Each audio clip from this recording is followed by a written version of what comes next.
In a big mansion in Lekki, Lagos, lived a rich family, the Adelekes. The father, Chief Adeleke, was one of the biggest businessmen in the country. He owned estates, petrol stations, and companies across Nigeria. His only son, Toby, had everything a young man could ever ask for: money, cars, and freedom. In the same house, a woman named Mama Ife worked as a maid. She was humble and hardworking. Her 18-year-old daughter, Ife, had just finished secondary school and was helping her mother with small chores while waiting for admission into the university. Ife was quiet, respectful, and always wore a smile. But behind her calm face was a big dream: to become a nurse one day and take care of sick people in her village. She would often read her old textbooks in the servant quarters, not knowing that someone was secretly watching her. That person was Toby. He had just returned from the UK after completing his degree. Bored and full of pride, he saw Aoife as someone he could play with. At first he was kind, greeting her, complimenting her dress, even buying her meat pie and malt. Aoife, who had never received such attention before, began to feel special.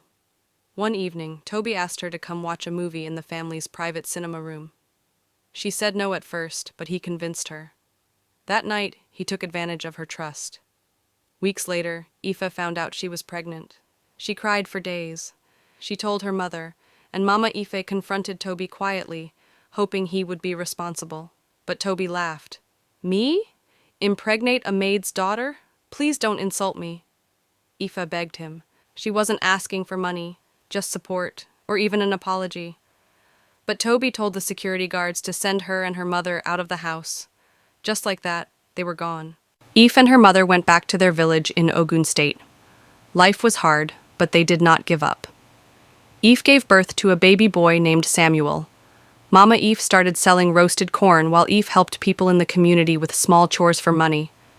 She never returned to school, but she never stopped praying for a better life for her son. Meanwhile, in Lagos, Toby continued his flashy life. But deep down, he was never at peace. His business plans kept failing. He lost 2 investment opportunities, and no matter how hard he tried, nothing seemed to work. One night, he had a strange dream. An old man with white hair appeared and said, "You sowed pain and shame into someone's life. Until you fix it, your own success will keep escaping you." Toby woke up sweating. He ignored the dream at first, but the next few weeks were filled with more bad luck. His account was hacked, his car crashed, and then one of his close friends died in an accident. It broke him. For the first time, he remembered Aoife. With guilt eating him up, Toby told his parents everything. His mother wept. Chief Adelek was silent for a long time, then he said, "Go, find her, fix what you destroyed." Toby went from town to town until he found Aoife in a small village primary school. She was volunteering as a cleaner in exchange for small food items. When he saw her carrying little Samuel on her back, his heart sank. She looked older, not in years, but in pain. He fell to his knees and cried, "I'm sorry, Aoife. I was proud, foolish. I hurt you, and I've suffered for it every day." She didn't say a word at first, but when she finally spoke, she said, "I forgave you a long time ago, Toby.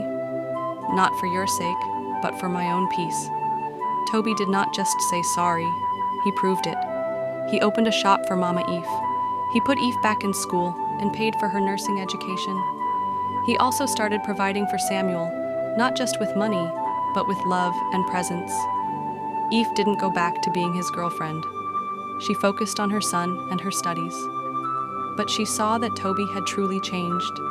He had learned a hard lesson.